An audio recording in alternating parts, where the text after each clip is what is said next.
نحمده ونصلي ونسلم على رسوله الكريم أما بعد فأعوذ بالله من الشيطان الرجيم بسم الله الرحمن الرحيم ورفعنا لك ذكرك وقال تعالى في مقام آخر وما أرسلناك إلا رحمة للعالمين وقال النبي صلى الله تعالى عليه وسلم فضلت على الأنبياء بست أعطيت جوامع الكلم ونصرت بالرعب وأحلت لي الغنائم وجعلت لي الأرض طهورا ومسجدا وأرسلت إلى الخلق كافة وختم بي النبيون رواه المسلم صدق الله وصدق رسوله النبي الكريم ونحن على ذلك لمن الشاهدين والشاكرين والحمد لله رب العالمين اللهم صل على محمد وعلى آل محمد كما صليت على إبراهيم وعلى آل إبراهيم إنك حميد مجيد اللهم بارك على محمد وعلى آل محمد كما باركت على إبراهيم وعلى آل إبراهيم إنك حميد مجيد. میرے محترم سامعین، آج آپ کے سامنے نبی کریم صلی اللہ علیہ وسلم کی سیرت مبارکہ کے بارے میں چند ایک باتیں پیش کرنی ہیں. حضور صلی اللہ علیہ وسلم کی سیرت مبارکہ کی مثال آسمان جیسی ہے. ہم میں سے جب کوئی آسمان کی طرف دیکھتا ہے تو یوں لگتا ہے کہ یہ آسمان دور جا کے نیچے اترا ہے. دائیں دیکھیں تب بھی یہی لگتا ہے، بائیں دیکھیں آسمان کو تب بھی یہی لگتا ہے. لیکن حقیقت اس کے خلاف ہوتا ہے کہ اگر ایک انسان آسمان کی انتہا تک پہنچنا چاہے تو وہ نہیں پہنچ سکتا. جہاں جہاں تک یہ انسان جائے گا وہیں تک یہ نیلا چھت آسمان کی شکل میں ہوگا.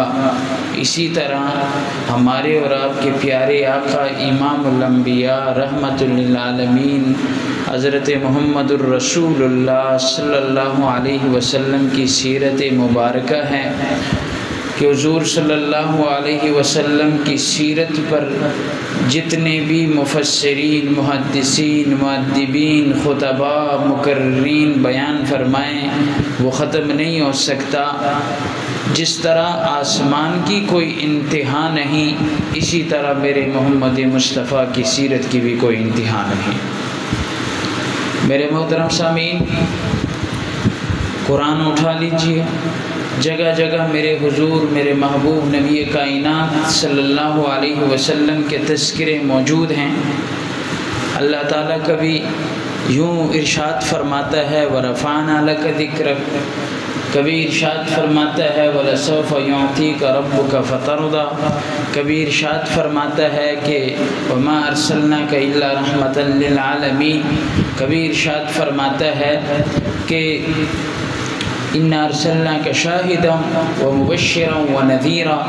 تو مختلف آیات حضور صلی اللہ علیہ وسلم کی شان میں اتری ہیں. آپ کے سامنے حضور صلی اللہ علیہ وسلم کے بارے میں مسلم شریف کی ایک روایت میں نے ذکر کی. حضور صلی اللہ علیہ وسلم نے ارشاد فرمایا فضلت علی الانبیاء بست، کہ مجھے انبیاء علیہ السلام پر 6 چیزوں کے لحاظ سے فضیلت دی گئی ہے کہ جو چیزیں مجھے اللہ نے دی ہے دوسرے انبیاء کو نہیں دی. پہلی چیز ہوتی تو جوامع الکلم، کہ مجھے اللہ تعالیٰ نے جوامع کلم عنایت فرمائے. جوامع الکلم کس کو کہتے ہیں؟ جوامع الکلم اس کو کہتے ہیں کہ الفاظ مختصر ہو لیکن اس کی معنی اور مفہوم بہت زیادہ ہو۔ ہمارے اور آپ کے پیارے آقا صلی اللہ علیہ وسلم کی ہر حدیث آپ لے لیجئے، اس میں دریا بند ہے، جس طرح کہتے ہیں نا دریا کو کوزے میں بند کیا ہوا ہے، اسی طرح میرے پیارے آقا صلی اللہ علیہ وسلم کی حدیث تو چھوٹی ہوتی ہے لیکن اس سے معنی اور سمجھ جو آ رہا ہوتا ہے اس کی تشریح بہت زیادہ ہوتی ہے۔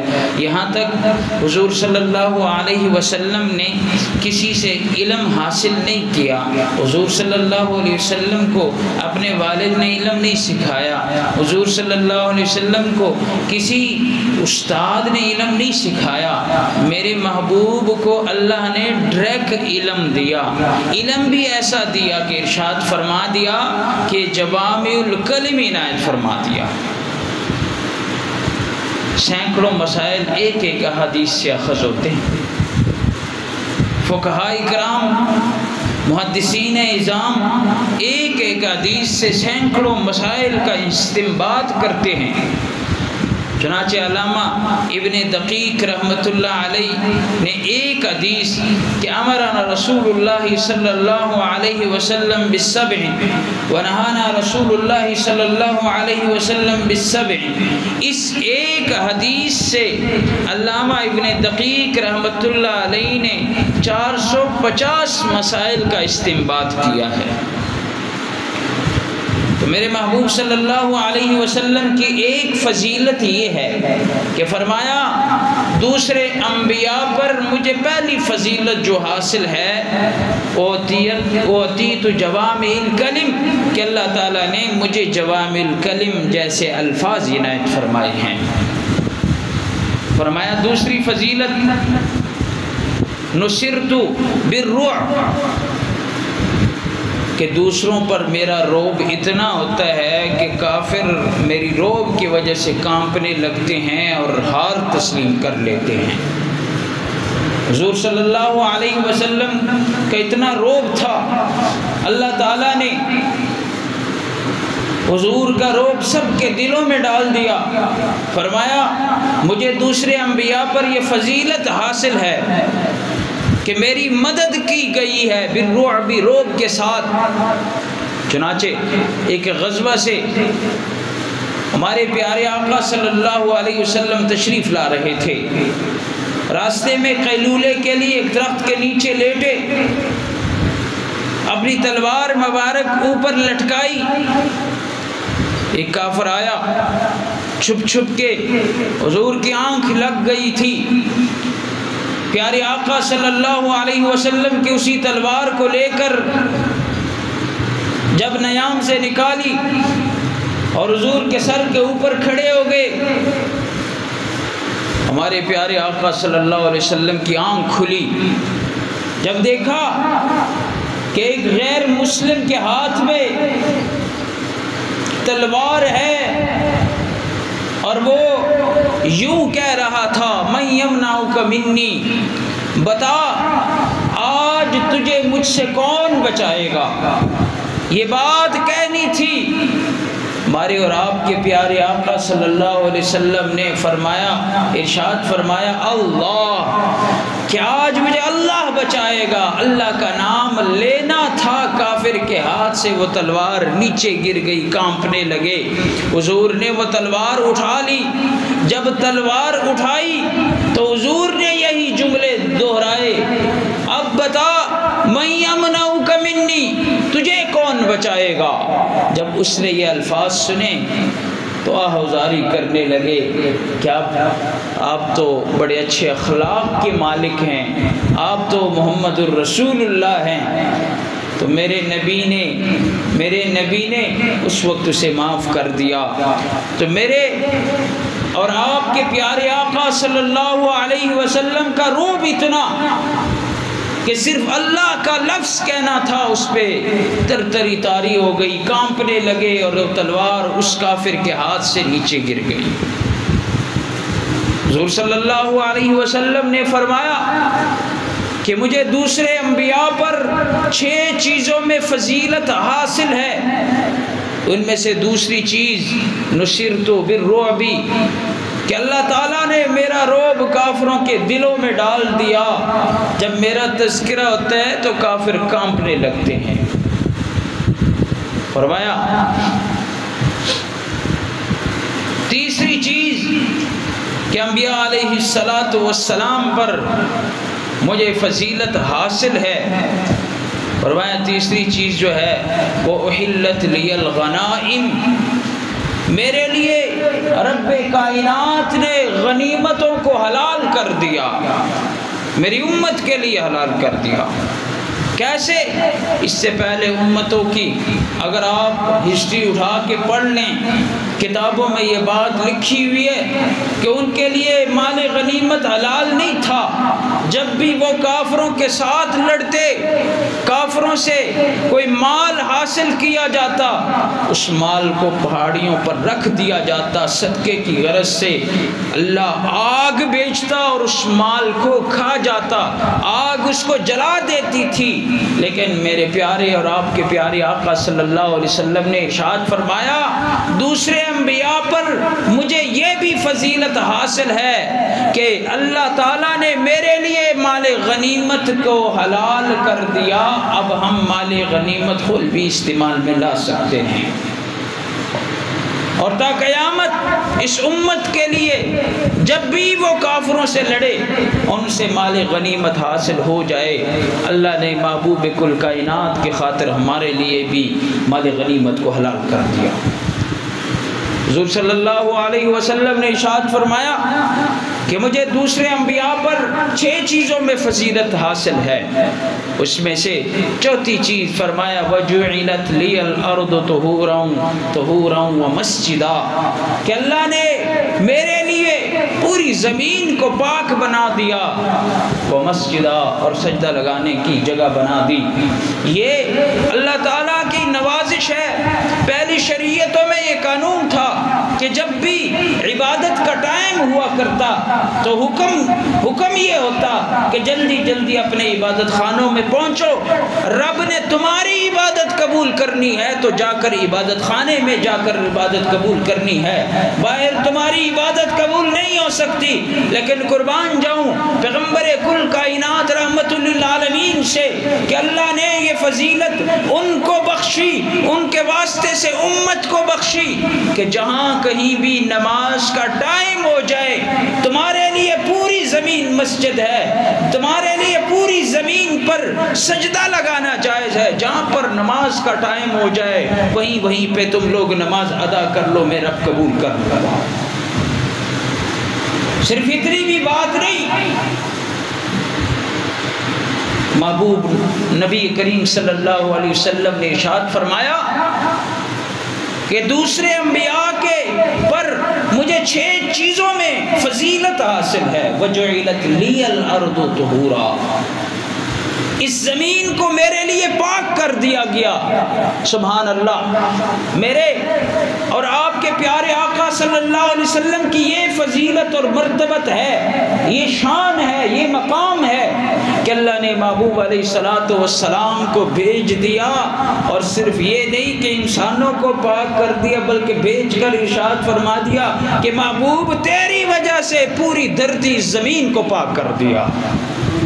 اب جہاں کہیں ہمیں پانی نہ ملے تو حکم ہوتا ہے شریعت کا کہ اے بندے نماز نہیں چھوڑنی، تیمم کر لینا مٹی سے، آپ پاک ہو جائیں. یہی تو ہمارے نبی کریم صلی اللہ علیہ وسلم کی فضیلت ہے.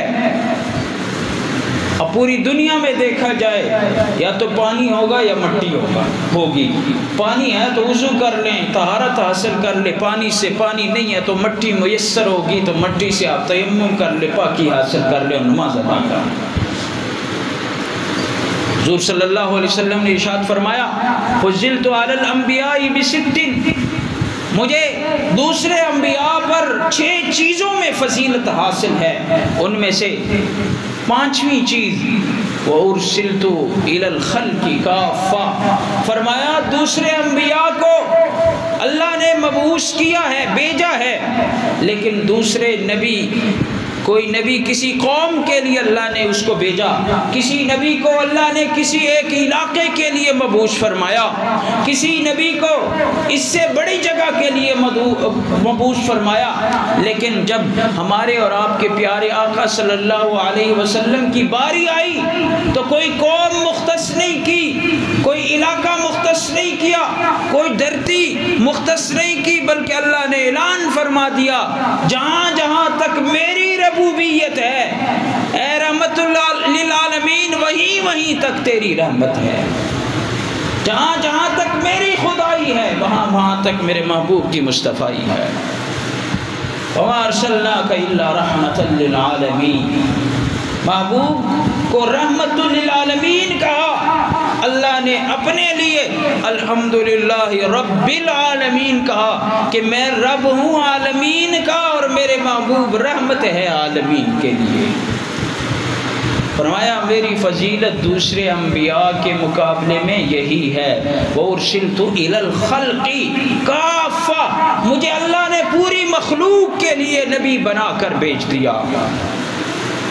اور چھٹی فضیلت ہمارے اور آپ کے پیارے آقا صلی اللہ علیہ وسلم کی یہ ہے، فرمایا وَخُتِمَ بِيَ النَّبِيُّونَ، مجھ پر نبوت ختم کر دی گئی، آخری نبی میں تھا، اب جو میں شریعت لے کر آیا ہوں تو اس کتاب قرآن کے بعد کوئی اس سے افضل کتاب بھی نہیں، اور مجھ نبی کے بعد کوئی نبی بھی نہیں آئے گا۔ اب حضور صلی اللہ علیہ وسلم کے بعد جو بھی نبوت کا دعویٰ کرے وہ قائدیان کا جھوٹا دجال، مکر و فریب چالاکی سے کام لیتے ہوئے دجال تو ہو سکتا ہے، بدبخت حرامی تو ہو سکتا ہے، لیکن نبی نہیں بن سکتا۔ جس طرح ایک باپ کے بعد دوسرا باپ نہیں بن سکتا، اسی طرح ایک نبی کے بعد دوسرا نبی نہیں بن سکتا۔ اگر باپ ایک ہے تو ہمارے نبی بھی ایک ہے، وہ حضرت محمد الرسول اللہ صلی اللہ علیہ وسلم۔ حضور صلی اللہ علیہ وسلم کی شان کو دیکھا جائے تو قرآن مجید کی آیات بھری پڑی ہے۔ اللہ تعالیٰ نے ارشاد فرمایا اقتربت الساعۃ وانشق القمر، مشرکین نے دلیل مانگی، اے محمد اگر آپ نبی ہیں تو کوئی معجزہ دکھائیے۔ ہمارے اور آپ کے پیارے آقا صلی اللہ علیہ وسلم نے چاند کی طرف اشارہ کیا، چاند کے 2 ٹکڑے ہو گئے، ایک ٹکڑا پہاڑی کے ایک سائڈ پہ چلا گیا، دوسرا ٹکڑا دوسری سائڈ پہ چلا گیا۔ تو یہ معجزہ تھا حضور صلی اللہ علیہ وسلم کا کہ چاند کے 2 ٹکڑے ہوئے۔ قرآن مجید میں دوسری جگہ سورہ اسرا میں اللہ نے محبوب کی شان بیان کرتے ہوئے ارشاد فرمایا سبحان الذی اسرا بعبدہ لیلا من المسجد الحرام الی المسجد الاقصی، معراج کا واقعہ بیان کیا کہ محبوب کریم نبی اکرم صلی اللہ علیہ وسلم کو اللہ نے آسمانوں کے سفر پہ بلا لیا۔ جب موسیٰ علیہ السلام طور پہاڑی پہ جاتے ہیں اللہ کا حکم آتا ہے فَخْلَعْنَ عَلَيْكَ إِنَّكَ بِالْوَادِ الْمُقَدَّسِ طُوًى، اپنے چپلوں کو اتاریے گا۔ لیکن جب اپنے محبوب کی باری آتی ہے تو نبی کل کائنات جب عرش پہ جاتے ہیں تو حکم ہوتا ہے محبوب چپل نہ اتاریے گا، تیرے چپل کے لگنے کی وجہ سے عرش کے ملائکہ اور مخلوق عرش بھی تجھ پہ فخر کرتا ہے۔ تو یہ ہمارے اور آپ کے پیارے آقا صلی اللہ علیہ وسلم کی شان ہے۔ صلح حدیبیہ میں 1400 صحابہ اکرام سفر کر رہے ہیں، پانی ختم ہوا، حضور کی بارگاہ میں حاضر ہوتے ہیں، یا رسول اللہ پانی نہیں ہے پینے کے لیے، وضو تو دور کی بات ہے، جانوروں کو پلانا تو دور کی بات ہے۔ حضور صلی اللہ علیہ وسلم نے ارشاد فرمایا مشکیزوں میں پانی چیک کرو، تھوڑا تھوڑا تو ہوگا، اس کو ایک برتن میں جمع کر دو۔ ایک برتن میں پانیوں کو قطروں کو جمع کیا گیا، ہمارے پیارے آقا صلی اللہ علیہ وسلم نے اس لعاب مبارک اس پہ ڈالا اور اپنی دونوں انگلیاں اس پانی کے کٹورے میں رکھ دیے۔ بخاری مسلم میں یہ روایت موجود ہیں۔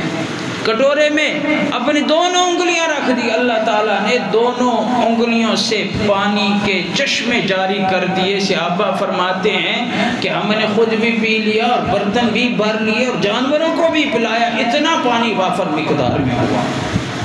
حضرت جابر رضی اللہ تعالیٰ فرماتے ہیں کسی نے پوچھا کتنی تعداد تھی؟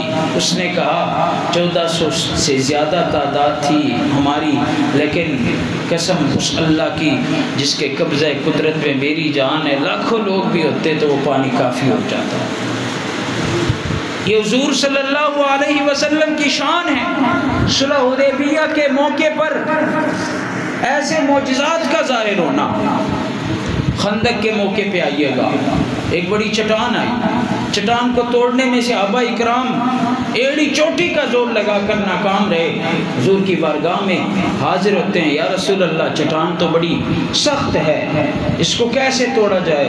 ہمارے اور آپ کے پیارے آقا صلی اللہ علیہ وسلم آتے ہیں، کھدال لے کر ایک کھدال مارتے ہیں تو وہ بڑا پتھر ریزہ ریزہ ہو جاتا ہے، اس سے نور اٹھتا ہے، شعاعیں اٹھتی ہے، اور اس نور میں حضور نے فرمایا اے میرے امتیوں خوشخبری ہے، مجھے روم اور فارس نظر آ رہا ہے کہ تم لوگ اسے فتح کرو گے۔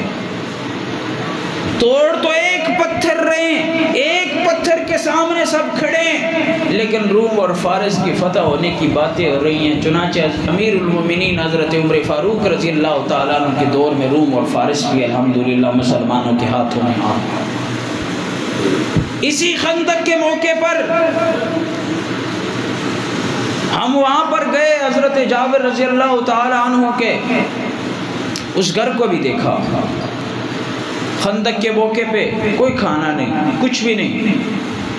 حضرت جابر رضی اللہ تعالیٰ عنہ گھر تشریف لائے، اپنی بیوی سے کہا کچھ ہے کھانے کے لیے؟ حضور صلی اللہ علیہ وسلم بھوکے ہیں، لوگوں نے تو اپنے پیٹوں پہ پتھر باندھ رکھے ہوئے ہیں۔ اس کے بیوی نے کہا ایک سیر جو ہے، سیر کو اگر آج کل کے کلو کے لحاظ سے کیا جائے 3.5 کلو جو بنتی ہے، اور ایک چھوٹا سا لیلا ہے، بکرے کا بچہ، بکرا ہے، بکرا ذبح کیا کہ آپ اس جو کو پیسیں اور روٹی بنائیں، میں حضور صلی اللہ علیہ وسلم کو بلا کے لاتا ہوں۔ حضور صلی اللہ علیہ وسلم کے دربار میں حاضر ہوتے ہیں، یا رسول اللہ کھانے کے لیے تشریف لے آئیے۔ حضور نے اعلان فرما دیا کہ چلو جابر نے مہمان نوازی کی ہے، سب چلو کھانا کھاتے ہیں۔ اب حیران ہو گئے کہ 3.5 کلو ایک سیر جو، اور ادھر صحابہ اکرام کی تعداد تقریباً 1000 بتائی جاتی ہے۔ حضور نے فرمایا جابر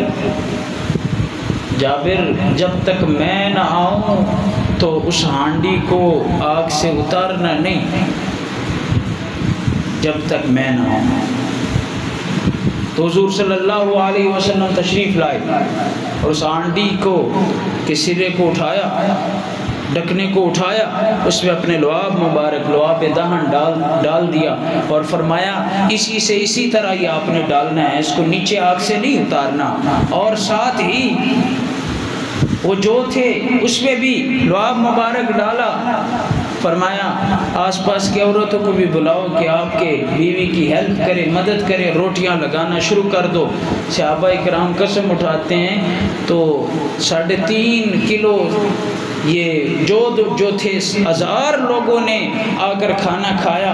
حضرت جابر فرماتے میں آیا، ہانڈی کا سرہ اٹھایا، ویسے کہ ویسے بھری ہوئی تھی، اور آٹے کو دیکھا اتنا ہی آٹا موجود تھا جس طرح پہلے تھا۔ یہ ہمارے اور آپ کے پیارے آقا صلی اللہ علیہ وسلم کی شان ہے، حضور صلی اللہ علیہ وسلم کے معجزات ہیں۔ اور اسی طرح حضور صلی اللہ علیہ وسلم غزوہ تبوک کے موقع پر اب جا رہے ہیں، بڑا ایسے میں نے وہ جگہ دیکھی ہے، تقریباً 1000 کلومیٹر کا فاصلہ ہے مدینے سے، اور بہت یعنی تکلیف دہ راستے ہیں، وہاں پہ کوئی سائے وغیرہ نہیں ہے عرب ممالک میں۔ تو وہاں پہ جب جا رہے تھے تو صحابہ اکرام کے پاس کھانے کے لیے کچھ بھی نہ تھا، ختم ہونے لگا۔ تو ساتھی مل کر ایک اونٹ کو ذبح کرتے اور تقسیم کرتے گوشت کو۔ حضرت عمر کو پتہ چلا، بارگاہ رسالت میں حاضر ہوئے، یا رسول اللہ صلی اللہ علیہ وسلم یہ لوگ تو اپنے اونٹوں کو ذبح کر رہے ہیں، اور اگر ایسے ہی رہا جس طرح یہ کر رہے ہیں تو سارے اونٹ ختم ہو جائیں گے، دشمن کا مقابلہ ہم کیا کریں گے؟ اور دشمن کی تعداد تقریباً 2 لاکھ تھی اور صحابہ کرام کی تعداد 30,000 تھی۔ میرے مصطفیٰ نے اعلان فرمایا دسترخوان بچھاؤ، جس کے پاس بھی کچھ نہ کچھ چیزیں ہیں، 1 کھجور 2 کھجوریں جو وہ سارا جمع کرو۔ سارا جمع کیا، حضور صلی اللہ علیہ وسلم نے دعا فرمائی، دعا فرمانے کے بعد کہا شروع کرو۔ صحابہ اکرام فرماتے ہیں کہ 20,000 کی تعداد میں ہم سب نے کھا بھی لیا اور سنبھال بھی لیا، اور حضور صلی اللہ علیہ وسلم نے اس وقت ارشاد فرمایا کہ اشہد ان لا الہ الا اللہ وانی رسول اللہ، میں اللہ کا رسول ہوں۔ یہ حضور صلی اللہ علیہ وسلم کا معجزہ ہے۔ اور اسی طرح ایک صحابی رسول حضرت عبداللہ بن عتیق رضی اللہ تعالیٰ عنہ، حضور نے اعلان فرمایا کہ ایک گستاخ ہے ابو رافع کے نام سے، ابو رافع گستاخی کرتا تھا حضور صلی اللہ علیہ وسلم کی شان میں، وہ اشعار بھی ایسے گاتا تھا۔ حضور نے فرمایا کوئی ہے کہ اس کو جہنم تک پہنچائے؟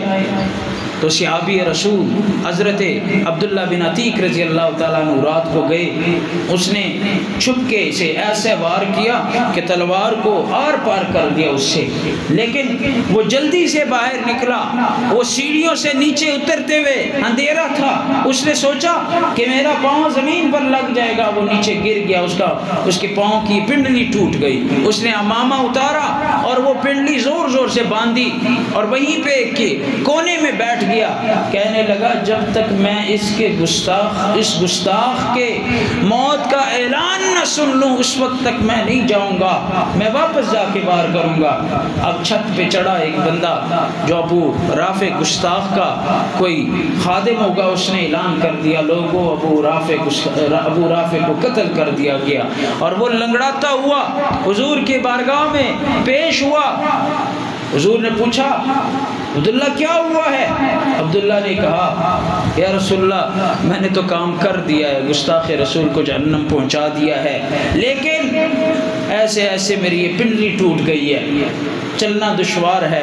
حضور نے فرمایا ابو رافع اپنا پاؤں آگے کرو، اور پاؤں کو آگے کیا۔ حضور صلی اللہ علیہ وسلم نے اپنا لعاب دہن مبارک اس کے اوپر لگایا اور ہاتھ پھیرا۔ صحابی فرماتے ہیں اللہ کی قسم پھر موت تک میں نے کوئی درد محسوس نہیں کی، یہ پاؤں بالکل ٹھیک ہو گیا۔ یہ ہمارے حضور صلی اللہ علیہ وسلم کی شان ہے۔ تو میں عرض کر رہا ہوں کہ ہمارے نبی کی شان بہت بڑی ہے، مقام بہت بڑا ہے، مرتبہ بہت بڑا ہے۔ جتنا ہمارے نبی کا شان، مقام اور مرتبہ بڑا ہے اتنا ہمیں احترام کرنا چاہیے۔ حالانکہ آج ہمارے گھر اسوہ حسنہ سے محروم ہیں، ہم بچوں کو حضور صلی اللہ علیہ وسلم کی تعلیمات سے دور رکھے ہوئے ہیں، اپنے فیملیوں میں ہمارے سیرت کا جو جلوہ ہونا چاہیے وہ نہیں نظر آ رہا۔ تو میری درخواست ہے کہ اصل چیز حضور صلی اللہ علیہ وسلم کی تعلیمات ہیں، حضور صلی اللہ علیہ وسلم کا مشن ہے۔ جشن تو ہر کوئی منا لیتا ہے، چند دنوں کی بات ہوتی ہے، مشن کو اپنانا یہ ایسا کام ہے کہ ہر کوئی نہیں اپنا سکتا۔ جب جشن کی بات آتی ہے جو چاچا بھی آ کر خوشیاں مناتا ہے، ابو لہب بھی باندی سویبہ کو آزاد کر دیتا ہے، جب مشن کی بات آتی ہے تو یہی بدبختی پہ اتر آتا ہے اور پتھر کو اٹھا کے اپنے بھتیجے کو پتھر مارنے لگتا ہے۔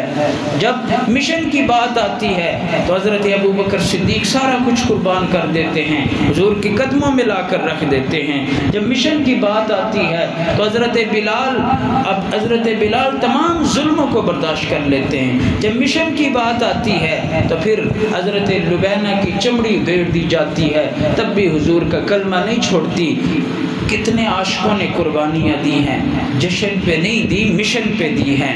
تو لہٰذا جتنا ہمارے حضور کا مرتبہ اور مقام ہے اتنا ہی لگاؤ پیدا کریں، اتنی محبت پیدا کریں، اپنے بچوں کو سیرت سکھائیں اور اپنے مساجد میں سیرت پروگرامات کا انعقاد کریں۔